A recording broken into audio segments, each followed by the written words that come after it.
మరణాత ప్రభునందు ప్రియ దేవుని బిడ్డలారా, మోషే గారు సుఖోపవాసాలలోని 7వ దినము కొరకు ఏర్పాటు చేయబడిన దేవుని వాక్యము యెజ్రా గ్రంథము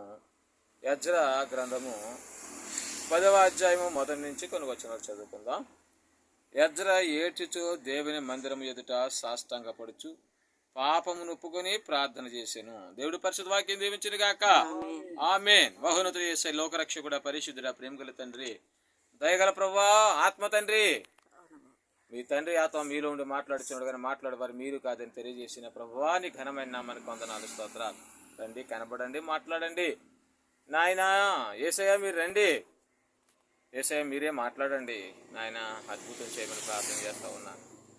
దీవించండి నాయన, ఆశీర్వదించండి. వచ్చిన బిడ్డలందరూ కూడా నీ కృపతో నింపమని మా తండ్రిగా దైవజనులు దేవదాసాయి గారిని ఉంచమని యేసు నామమున వేడుకొనుచున్నాం తండ్రి. ఆమేన్. మొదటగా యేసయ్యకి వందనాలు.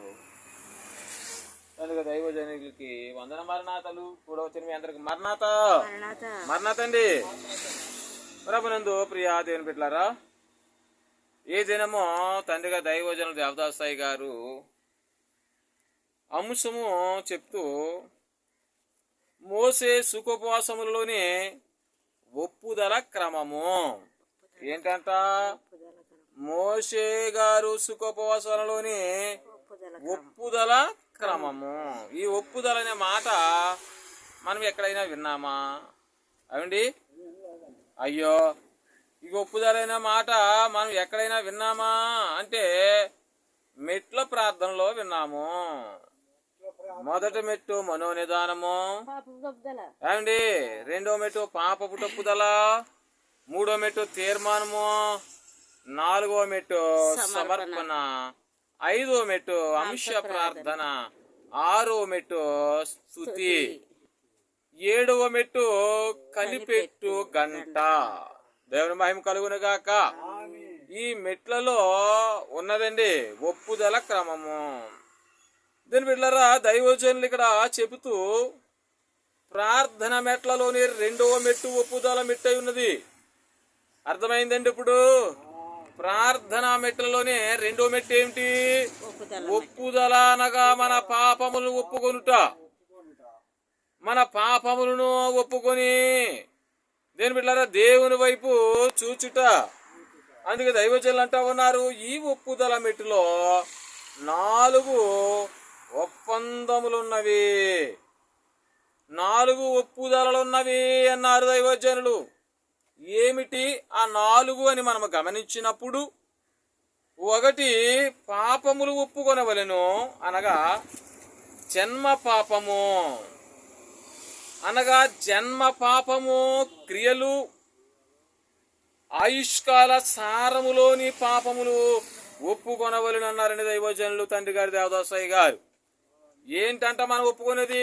జన్మ పాపము యొక్క క్రియలు, ఆయుష్కాల సారములోని పాపములు ఒప్పుకొనవలెను. దేని బిడ్డలారా, మరి ఒప్పుకుంటున్నామా మనము పాపములను? ఏదో తాత్కాలికంగా అయ్యగారు ఒప్పుకోమన్నారు కదని దేని బిడ్డలారా మనము ఏదో 2 నిమిషాలు ఒప్పేసుకుని మన పని మనం చక్క పెట్టుకుంటా ఉన్నామా? మరి ఏ విధంగా మనం ఒప్పుకుంటున్నాము మన పాపములు? మోకాళ్ళ మీద ఉండి దేని బిడ్డలారా కన్నీరు కార్చుచు దుఃఖపడుచు దేని బిడ్డలారా మన పాపములను ఒప్పుకోవాలి. అప్పుడే మన పాపాలు క్షమించబడతాయి. కాబట్టి రెండవది చూస్తే అయోగ్యత ఒప్పుకొనవలెను. ఏమండి, అయోగ్యతను మనం ఒప్పుకొనవలెను. మూడవదిగా చూస్తే నెరవేర్పు లేకపోవుట ఒప్పుకొనవలెను. ఏంటంట దైవజనులు ఏమంటా ఉన్నారండి? నెరవేర్పు లేకపోవుట ఒప్పుకొనవలెను. 4వది అవిశ్వాసము ఒప్పుకొనవలెను. దేని బిడ్డలు ఉన్నాయా? మరి ఈ 4 కూడా మనలో కనబడతా ఉన్నాయా? అవండి, మొదటిది ఏంటి? దేని బిడ్డలారా పాపములు ఒప్పుకొనగా జన్మ పాపము, 2 అయోగ్యత ఒప్పుకొనవలను, 3 నెరవేర్పు లేకపోవుట ఒప్పుకొనవలను, 4 అవిశ్వాసము ఒప్పుకొనవలను. దేని బిడ్డలారా ఈ 4 కూడా మనం ఏం చేయాలా? కూర్చుని దేని బిడ్డలారా ఒప్పుకొనవలనా లేక మోకరించి ఒప్పుకొనవలనండి? మోకాళ్ళ మీద ఉండాలండి. మోకాళ్ళ మీద ఉంటే ఎలాంటి స్థితి అయినా, ఎలాంటి దేని బిడ్డలారా పాపమైనా తొలగిపోతుందండి ప్రియ సహోదరులారా. అందుకే దైవజనులు అంటా ఉన్నారు ఇక్కడ, ముందుగా త్రియేక దేవుని తలంచుకొని, ప్రభువా ఈ వేళ నా నడక సరిగా నడిచే కృప అనుగ్రహించుము అని ప్రార్థించవాలంట. మొదటగా ఏం చేయాలి? మనము త్రియేక దేవుని తలంచుకోవాలి. ఏమండి మరి తలంచుకున్నావా? అసలు త్రియేక దేవుడు అంటే ఏంటో తెలుసా? యేసయ్య అంటే తెలుసా? దేవుని బిడ్డలారా, యేసయ్య అంటేనే తెలుసు ఎవరికైనా, చాలా మందికి. దేవుని బిడ్డలారా, త్రియేక దేవుడు అంటే ఎవరో తెలీదు. మరి మనము దేవుని బిడ్డలారా మోకరించినప్పుడు యేసయ్యని అడగాలి ఎవరు అని. అప్పుడు ఆయన చెప్తాడు మీకు. స్తోత్రం కలుగును గాక. అందుకే మొదటగా త్రియేక దేవుని తలంచుకునే, ప్రభువా ఈ వేళ నా నడక సరిగా నడిచే కృప ఏం చేయాలంటండి? నా నడక సరిగా నడిచే కృప దయచేయమని దేని బిడ్డలారా మనం ప్రార్థన చేయాలంట. మరి చేస్తున్నామా? లేచిన వెంటనే దేని బిడ్డలారా మన పనులు మనం చక్క పెట్టుకుంటున్నాం. లేచిన వెంటనే దేని బిడ్డలారా మనకు అసలు ఖాళీ ఉండదు. ఇలా లేవడంతో మళ్ళీ పడుకునే వరకు కూడా ప్రియ సహోదరులారా అసలు ఖాళీ ఉండదు. ఏదో పని ఏదో పని ఏదో పని, ఎవరినొకరిని దేని బిడ్డలారా మోసం చేయాలనే పనులు, పాపంలో నడవాలనే పనులు, దేని బిడ్డలారా మన సొంత పనులు, దేని బిడ్డలారా ఇవన్నీ కూడా మరి మనకి ఉంటాయి. అందుకే త్రియేక దేవుని తలంచుకోవాలి అంటే తండ్రి, కుమార, పరిశుద్ధాత్ములు. ఎవరండి? త్రియేక దేవుడు అనగా తండ్రి, కుమారుడు, పరిశుద్ధాత్ముడు ముగ్గురు ఒక్కరు ముగ్గురుగాను ఉన్నాడండి ఆయన. ఏమండి? ఒక్కరు ముగ్గురు ఒక్కరుగాను ఉన్నారు. త్రియేక దేవుని తలంచుకోవాలి మొదటగా. కాబట్టి తలంచుకోవడం ఎందుకు? మనము నడిచే మార్గము, దేవుని పిల్లల మంచి మార్గంలో నడవాలని మనము ప్రార్థన చేసుకోవాలి. ఇక్కడ మనం గమనించినప్పుడు దైవజనులు అంటా ఉన్నారు, ఇశ్రాయేలీలు తమ జన్మ పాపము, ఆయుష్కాల సారము, క్రియ, ఆలోచన, దృష్టి, వినుట, మాట, క్రియలు వీటన్నిటిలోని దోషమును ఒప్పుకున్నారట. దేవుని మహిమ కలుగును గాక. చూసారా ఇశ్రాయేల్ సైన్యం ఏం చేస్తారండి? ఆవిడే ఒప్పుకున్నారా లేదా? ఒప్పుకుంటామని చెప్పి దేని బిడ్డారా నమ్మించి మోసం చేశారా? ఏమండి ఒప్పుకుంటామని చెప్పి నమ్మించి మోసం చేశారా? లేక వారు ఒప్పుకున్నారా? ఒప్పుకున్నట్టయితే ఏం ఒప్పుకున్నారు చెప్పండి ఒకసారి. ఏం ఒప్పుకున్నారు వారు? ఇప్పుడు నేను చెప్పాను మీకు ఏంటంట, జన్మలోని పాపము, జన్మ పాపము. జ్ఞాపకం చేసుకోండి. జన్మ పాపము, ఆయుష్కాలవ సారము, క్రియ, ఆలోచన, దృష్టి, వినుట, మాట అండి, క్రియలు మనం చేసి వీటన్నిటిలోని దోషమును ఒప్పుకున్నారట. దేవుని మహిమ కలుగును గాక. అందుకే మోషే గారు సుఖపోసంలోని ఒప్పుదల క్రమము అన్నారు దైవజనుల తండ్రి గారు, దేవదాసయ్య గారు. కాబట్టి మనం ఈ 40 దినాలు ఈ వ్రతము చేస్తున్నామంటే దేని బిడ్డలారా మరి మనం ఒప్పుకుంటున్నామా? ఏదో టైం పాస్కి వచ్చేసి 40 గంటలు నేను చేసేసాను, దేని బిడ్డలారా మా టైం అయిపోయింది 9 గంటల నుంచి లేదా 7 గంటల నుంచి 9 గంటల వరకునా అయిపోయింది, వెళ్ళిపోండి తొలిపేసేసి మళ్ళీ ఇంట్లో ఉంటే మరి మన ఇంట్లోకి ఎక్కడికి వచ్చేస్తారు అని చెప్పి దేని బిడ్డలారా సంఘాన్ని తరిమేస్తున్నామా? జ్ఞాపకం చేసుకోండి. మరి చాలా మంది అలాగే తయారయ్యారు పాస్టర్లు. మన ఇంటికి ఎక్కడ వచ్చేస్తారో, వాళ్ళకి ఎక్కడ టీసుకు ఇవ్వబడుతుందో అని దేని బిడ్డలు ఏం చేస్తున్నారు? మీ చర్చిలోకి వచ్చారండి అమ్మా, లేదా ఏమన్నారంట, మీ చర్చిలోకి వచ్చారండి కానీ ఇళ్లలోకి వెళ్ళకండి అంటున్నారంట పాస్టర్లు. ఎంత మరి జ్ఞానవంతులో చూడండి. ఇలాగంటున్నారంట చాలా మంది చెప్పుకుంటున్నారు. మనం కానీ ఇల్లేమో చూసామో కానీ వారి సంఘాలే చెప్తా ఉన్నాయి. దేని బిడ్డ ఇలాంటి వారు పాస్టరా? ఏమండి ఇలాంటి వారు పాస్టరమ్మలా? దేని బిడ్డలారా వీళ్ళు ఎందుకు వచ్చారు? ధనం కోసం వచ్చారు, ధనాన్ని సంపాదించుకున్నారు, మేళ్ళ కట్టుకున్నారు, సంఘాన్ని మోసం చేశారు, అయ్యగారిని మోసం చేశారు. అయ్యగారంటే ఎవరు? తండ్రి గారు దేవదాస్ అయ్య గారిని మోసం చేశారు, పరిశుద్ధాత్మ తండ్రి గారిని ఆపేశారు. అందుకే పరిశుద్ధ గ్రంథం ఏం తెలియజేస్తుంది?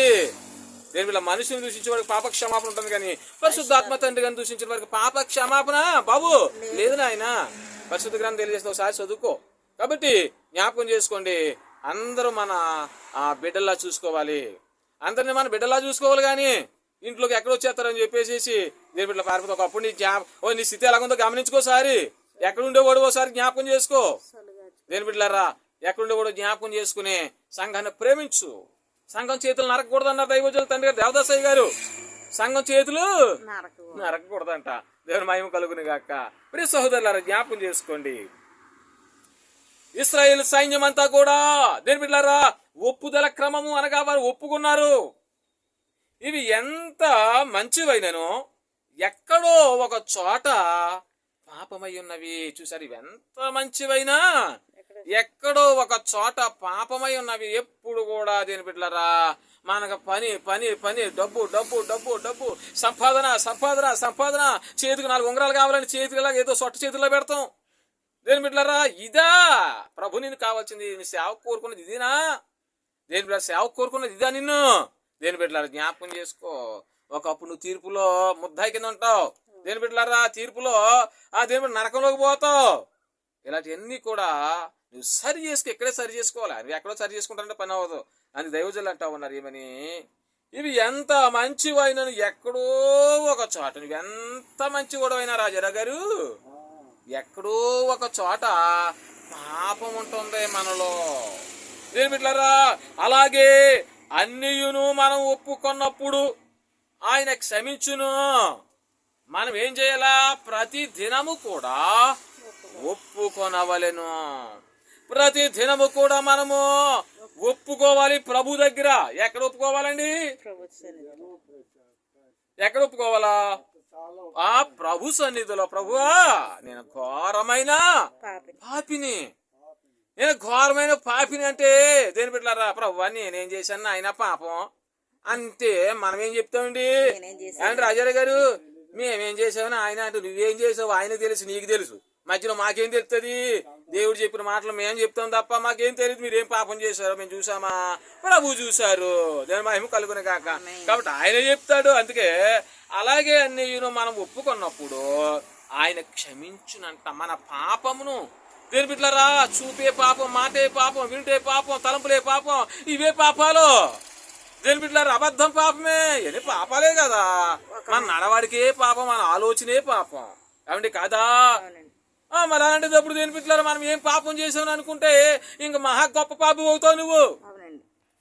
ఏమండి, మహా గొప్ప పాపి అవుతావు. నువ్వు చేసిన పాపాన్ని ఒప్పుకుంటే నీ పాపమును కడుక్కుంటావు. లేదా నేనేం పాపం చేశాను ప్రభు అంటే మహా ఘోరమైన పాపి కన్నా పాపం అవుతావు. దేవుని స్తోత్రం. అప్పుడు మనము పరిశుద్ధులము కాగలమన్నారు దైవజనులు. ఆయన పరిశుద్ధుడు గనుక, ఎవరండి? యేసుక్రీస్తు పరిశుద్ధుడు గనుక మనము కూడా ఎలా ఉండాలంట? పరిశుద్ధులుగా ఉండాలన్నారు దైవజనులు. దేవుని స్తోత్రం కలుగును గాక. మరి ఉందామా? మరి ఈ 40 దినములు కూడా మనలో ఉన్న పాపములన్నీ కూడా, మనలో ఉన్న తండ్రి వ్యసనములన్నీ కూడా ఆ తండ్రి ఊర్చేసేలాగా దేని బిడ్డలారా మీ 40 దినాలు కూడా మనము ప్రభు సన్నిధికి వద్దామా? మరి దేనికి స్తోత్రం కలిగిన రావాలి. వచ్చి మన పాపమును కడుక్కోవాలి. మన పాపమును కడిగినప్పుడు దేవుని మహిమ మనలో దేని బిడ్డలారా ఇముడు ఉంటుంది. అందుకు దైవజనులు అంటా ఉన్నారు ఇక్కడ. ఒకటి ఒప్పుకొనుట అంటే ఏంటి? మనసులోని కళంకమంతయు, అమ్మో ఏమండి, మనసులోని కళంకమంతయు, కళంకమంతా కూడా ఒప్పుకోవాలంట. మరి అది ఉందని మనకు తెలుసా అండి? నేను మంచిగా దాన ధర్మాలు చేస్తున్నాను, దానం ఇస్తున్నాను, వాళ్ళకి ఇచ్చేస్తున్నాను, వాళ్ళకి అది ఇచ్చేస్తున్నాను అని దేని బిడ్డలారా అని చెప్పేసుకుంటున్నామా? నేను అది ఇచ్చేస్తాను, అది ఇలాగ ఇచ్చేసాను, ఇది ఇలాగ ఇచ్చేసాను చెప్పుకుంటా. దాన ధర్మ కాదు. మళ్ళీ నువ్వు ఇంకొకరి దగ్గర చెప్తా ఉన్నావు కదా, నేను ఆడికి అది ఇచ్చాను, వీడికి ఇది ఇచ్చాను అని చెప్పడమే దేని బిడ్డలారా ఘోరమైన పాపం. నువ్వు చెప్పినది, నువ్వు ఇచ్చినది ఎవరికీ తెలియకూడదు. ఏమండి, కుడి చేతితో ఇస్తే ఎడం చేతి తెలియకూడదు. నువ్వు కుడి చేతితో వచ్చింది దేని బిడ్డలారా ఈ లోకమంతా తెలిసిలా చెప్పేస్తున్నాం మనము దేని బిడ్డ. కాబట్టి గమనించండి, నిన్ను ఎవడేమని చెప్పాడు దేని బిడ్డలారా, ఊరంతా చెప్పుకుంటాం ఎందుకు? కాబట్టి జ్ఞాపకం చేసుకోండి. ఇలాంటి స్థితి మనలో ఉంటే ఏమంటున్నారు గారు ఇక్కడ? మనసులోని కళంకమంతయు హృదయములోనున్నవన్నీయు ఒప్పుకొనవలెను. మనసులోని కళంకమంతయు హృదయంలోనున్నవన్నీ కూడా ఏం చేయలేను? మనం ప్రభు దగ్గర ఒప్పుకోవాలి. మరి ఒప్పుకున్నామా? మన ప్రతి శుక్రవారం కూడా మనకేంటి? పరిశుద్ధ స్వస్థతశాల. పరిశుద్ధ స్వస్థతశాలలో మనం ఏం చేస్తాం అంటే ధ్యానం చేస్తాం. 7 మెట్ల ధ్యానం. ఈ 7 మెట్ల ధ్యానంలో 2వ మెట్టు ఒప్పుదల. ఏండి ఒప్పుదల. మనం ఒప్పుకుంటామా ఒప్పుకోమా ఏమండి? నువ్వు అపరాధములు యేసుని యొద్ద తండ్రి దగ్గర నీ పాపములు ఒప్పుకొనుము. ఏమండి విన్నారా? ఇవన్నీ కూడా మనం ఏం చేస్తా ఉన్నాము? ఒప్పుకుంటా ఉన్నాము. కాబట్టి మనము పరిశుద్ధులముగా ఉండవలనంటే కళంకమంతయో ఒప్పుకొనవలయును. చూసారండి రాజారావు గారు, పరిశుద్ధత మనకు గుర్తునే వచ్చేస్తదేంటి? మనం ఏం చేయాలా? మనలో ఉన్న కళంకమంతయు కూడా ఒప్పుకొనవలెను. యేసయ్య రక్తముతో కడగబడాలి. మనం యేసయ్య రక్తముతో శిలువలో కారుతున్న రక్తపు ధారలతో కడగబడాలండి.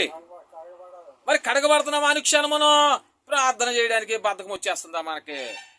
లేచి లేవటంతోనే ప్రియ సహోదరులారా మన పనులకు పారిపోతున్నామా? ప్రభువా నన్ను రాత్రంతా కాసాబు నాయనా నీకు వందనాలని అని చెప్తున్నారా లేదా? మంచము దిగగానే మొదట ఎవరన్నారండి ఈ మాట? తండ్రిగా దైవజనులు దేవదాసయ్య గారు అన్నారు. మంచము దిగగానే మొదట మోకరించాలి, మన తండ్రిని వేడుకోవాలన్నారండి. మరి వేడుకుంటున్నారా బైబిల్ మిషన్ బిడ్డలారా? పేరుకు మాత్రమే బైబిల్ మిషన్ బిడ్డలా? దైవజనులు చెప్పిన మాటలు అనుసరిస్తున్నారా లేదా? బైబిల్ మిషన్ బిడ్డలారా దైవజనులు చెప్తున్న మాటలు అనుసరిస్తున్నారా లేదా? మీ సొంత మాటలు అనుసరిస్తున్నారా? ఎవరో ఏదో చెప్తే దేవుని బిడ్డలారా వాడు చెప్పేస్తున్నారు, వాడు ఇంకా ఏమవ్వలేదు, వాడికి నేను చెప్తారని తయారవుతున్నారా? అది కాదు. పరిశుద్ధాత్ముడు రావాలి మనలోకి. మన సొంతాత్మ పనిచేయదన్నారు దైవజనులు దేవదాసయ్య గారు. మన సొంతాత్మ చెప్తే ఇక్కడే ఉంటాం. నువ్వు చెప్పేది ఏదైనా కూడా పరిశుద్ధాత్మతో చెప్పాలి. పరిశుద్ధాత్మ తండ్రి గారు మనలో నిండి ఉండాలి, నివాసం ఉండాలి. ఉంటుందండి మరి? ఉంటున్నారా దైవజనులు? ఉంటా ఉన్నారా దైవజనులు?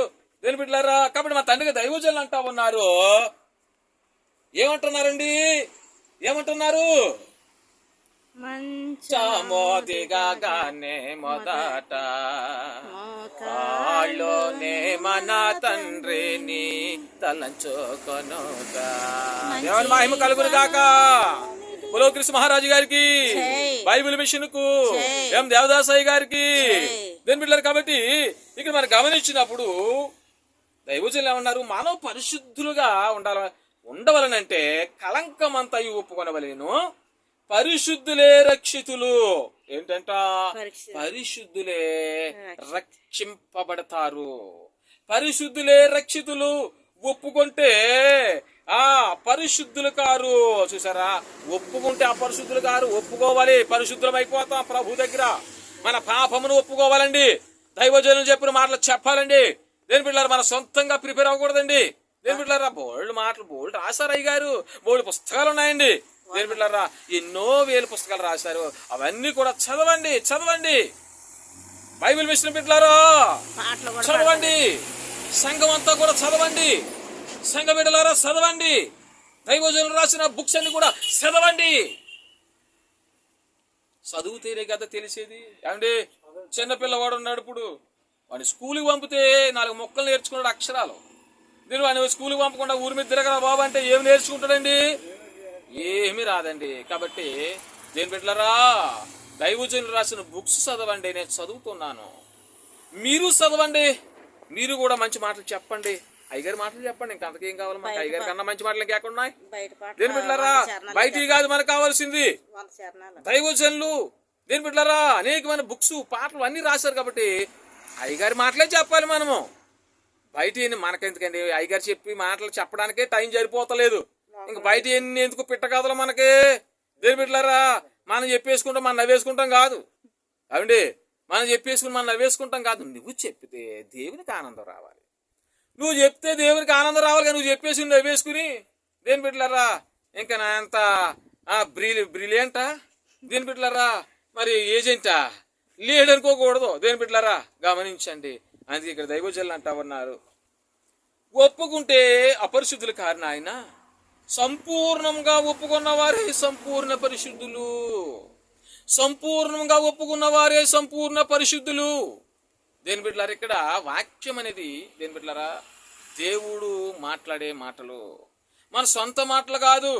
చాలా మంది అనుకుంటుంటారు దేని బిడ్డలారా నేను పాస్టర్ అయిపోను, రెవరెండ్ అయిపోను, ఇంకా దేని బిడ్డలారా బిషప్ అయిపోయాను అనుకుంటా ఉంటారు. దేవుని ఆత్మ లేకపోతే ఎన్ని అయిపోయినా సుఖం ఏముంటుంది చెప్పండి. ఏమండి దేవుని ఆత్మ లేకపోతే మనం ఎన్ని అయిపోయినా మామూలే. పరిశుద్ధాత్ముడు ఉండాలి మనలో. ఆ పరిశుద్ధాత్మను తెలుసుకోలేకే దేని బిడ్డ నేను వెనకబడిపోయాను. ఆ పరిశుద్ధాత్ముడు అంటే దేని బిడ్డలారా నేను పరిచర్య చేత్తం చేసి చూసుకున్నాను, కానీ నేను పరిచర్య చేత్తం 23 సంవత్సరాలు చూసుకున్నాను, కానీ పరిశుద్ధాత్ముడు ఎవరో తెలుసుకోలేకపోయాను అండి. అందుకే నేను వెనకబడిపోయి మరలా పరిశుద్ధాత్ముని తెలుసుకున్నాను. దేవుని మహిమ కలుగును గాక. పరిశుద్ధాత్ముడు మనలో నివసించును గాక. పరిశుద్ధాత్ముడు మనలో దైవజనులు దేవదాసయ్య గారు అన్నారు నిండి ఉండును గాక. ఏ సహోదరులారు గమనించిన అందుకే అయ్యగారు అంటున్నారు ఇక్కడ ఏమని, సంపూర్ణముగా ఒప్పుకున్న వారే సంపూర్ణ పరిశుద్ధులు అంటండి. మన హృదయంతో పూర్తిగా సంపూర్ణంగా ఒప్పుకోవాలి. ఏమని, నేను పాపిని యేసయ్యా, నేను ఘోరమైన పాపిని ప్రభువా, నాలాంటి పాపి లోకంలో ఎవరు లేరు, అందుకే నా పాపముని తుని సిలువలో బలైపోయావు, రక్తం కార్చావు నాయన అని మనం పూర్తిగా ఏం చేయాలి, ఒప్పుకున్న వారే సంపూర్ణ పరిశుద్ధులు. దేవుని మహిమ కలుగును గాక. అని దైవజనులు అంటూ ఉన్నారు 10 ఆజ్ఞలలో 9 ఆజ్ఞలకు సంబంధించిన పాపములు ఒప్పుకొని ఆనందింపవచ్చును గాని 1 మిగిలిపోయినది గనుక రక్షణ లేదు. 10 ఆజ్ఞలు కూడా మనము సంపూర్తిగా ఒప్పుకోవాలి. ఏమండి 10 ఆజ్ఞలు కూడా 10 ఆజ్ఞల్లో ఒక ఆజ్ఞ మిగిలి ఉండకూడదు. 10 ఆజ్ఞలు కూడా మనము ఒప్పుకున్నప్పుడే దేవులారా రక్షణ కలుగుతుంది. ఏ ఆజ్ఞ ఒకటి మిగిలి ఉంటే రక్షణ లేదు, రక్షణ లేనే లేదు అన్నారు. మళ్ళీ అయ్యగారు ఏమన్నారు, రక్షణ లేదు, రక్షణ లేనే లేదంటే ఇక లేదు. ఇంకా అయ్యగారు చెప్పారంటే ఇక లేదు. ఇంకా ఆ విషయం తెలుసో తెలీదో కానీ మీకు ప్రియ సహోదరులారా, అయ్యగారు చెప్పారంటే తిరిగి ఉండదు. ఇంకా అయ్యగారికి 2సారి చెప్పరు, ఒకసారి చెప్పారనుకో ఆ మాట జరుగుతుంది. దేవుని స్తోత్రం. ఏమన్నారు అయ్యగారు, 1 మిగిలిపోయినది కనుక రక్షణ లేదు, రక్షణ లేనే లేదు అన్నారు.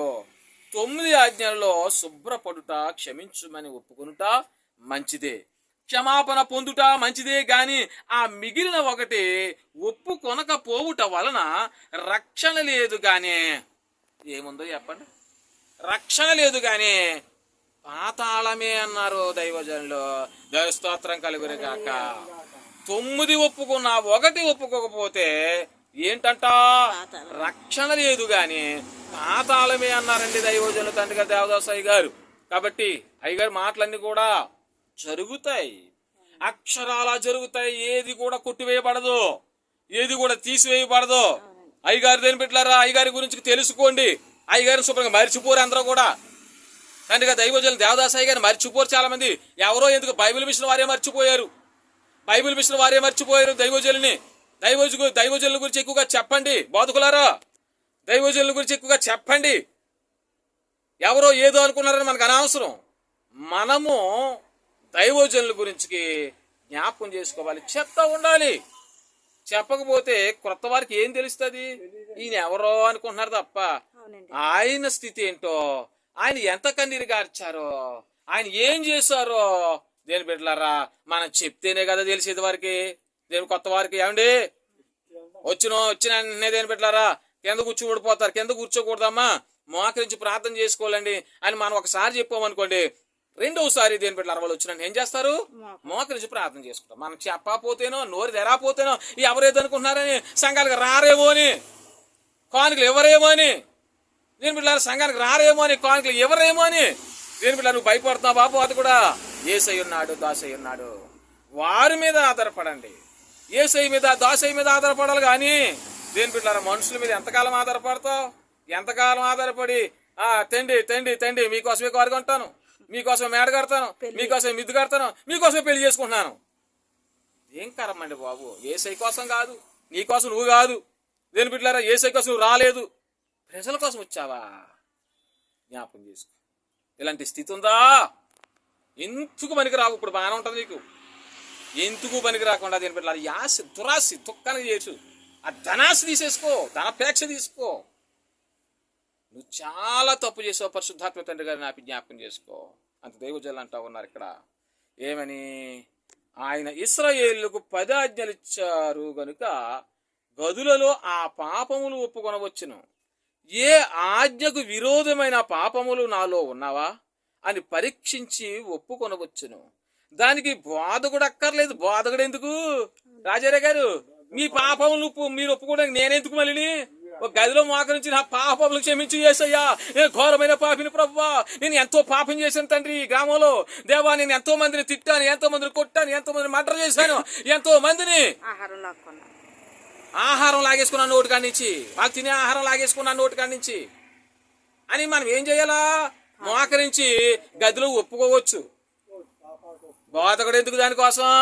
దేవుళ్ళ. కాబట్టి దైవజనులు ఉన్నారు. అవే అనగా ఆ 10 ఆజ్ఞలే బోధకులు బైబిల్ అంతా చదివితే ఇంకా ఆజ్ఞలున్నవి. రక్షణ పొందుటకే పాపములు ఒప్పుకునుట అవసరము. చూసారా, మనం రక్షణ పొందాలంటే మన పాపములు ప్రభు దగ్గర ఒప్పుకోనవలేను. రక్షణ పొందాలంటే దేని బిడ్డలారా మన పాపాలను ఏం చేయాలి? మనము దేని బిడ్డలారా గమనించండి. మన పాపములు ఒప్పుకోకుండా పరలోక రాజ్యం ఎలాగెళ్ళిపోతారండి? పాపములు ఏమో ఎక్కువగా ఏమో బేర్చుకుంటా పోతున్నారు. పక్క నుంచి పరలోక రాజ్యం వచ్చేస్తుంది, నాకు చచ్చిపోయిన జాలి చూపించేస్తారు జనం. అంటే కుదరదు ఇక్కడ. దేని బిడ్డలారా పరలోక రాజ్యం దొరకదు. చచ్చిపోయాక అందరికీ జాలే. ఎట్టి పరిస్థితుల్లో కూడా నలకంత పాపమైన మనలో ఉంటే పరలోక రాజ్యం వెళ్ళవు. అసలు నువ్వు ఎంత దానం చేయి, ధనం ఇచ్చే, బంగారం ఇచ్చే, అన్ని ఇచ్చేసిన దేని బిడ్డలారా మరి పాపము ఒప్పుకోకపోతే పరలోక రాజ్యం లేదు. ఏమన్నారు అయ్య గారు? రక్షణ లేనే లేదు. కాబట్టి మనం ఏం చేయాలి? మన పాపములన్నీ కూడా ఇశ్రాయేల్ సైన్యం ఏం చేశారు? తన పాపమును ఒప్పుకోవడం వలనే వారు విడిపించబడ్డారండి ఫరో దగ్గర నుంచి. అవండి, వారు విడిపించబడ్డారు బంధకముల నుంచి అన్ని కూడా, వారి శ్రమల నుంచి అన్నిటిని కూడా విడిపించబడ్డారు. కారణం ఏంటి? వారి పాపమును ఒప్పుకున్నారు. ప్రియ సహోదరులారా, మీరందరూ కూడా గమనించి మన పాపము నేను ఏం చేస్తున్నాను అనుకోకూడదు. మనం చేసేదంతే పాపమే నాయన. పాపమును కూడా మనము ఒప్పుకుని ఆ పాపను మనలోంచి తీసివేసుకుని ప్రభువుకు దగ్గరగా ఉండాలి. రాకడ మేఘం ఎక్కాలి ఆయనతో కూడా మనం. అలాంటి ధన్యత దేవుడు దైవజనులు మనకి దయచేయునుగాక. ఆమేన్. మహోన్నతుడు యేసు లోక రక్షకుడు ఆత్మ తండ్రి, పరిశుద్ధుడా, ప్రేమగల తండ్రి, జ్ఞాపకం చేసుకున్న ఆయన ఇదిగో వింటున్నా బిడ్డలందరినీ జ్ఞాపకం చేసుకుని యూట్యూబ్లో, అలాగే ఫేస్బుక్లో, అలాగే ప్రభువా ట్విట్టర్లో, అలాగే ఇన్స్టాగ్రామ్లో చూస్తున్న ప్రతి బిడ్డను కూడా ప్రభువా దీవించండి, ఆశీర్వదించండి. ప్రభు 40 దినములు మోసే గారి సుఖపోసల యొక్క దీవెనలు ప్రభువా బిడ్డలందరూ కూడా దయచేయండి. రక్తంతో కడగండి ఆయన, వెలిగించమని మా తండ్రిగా దైవజనులను ఉంచమని యేసు నామం అడిగి వేడుకొంచున్నాం పరమ తండ్రి. ఆమేన్. మరణాత.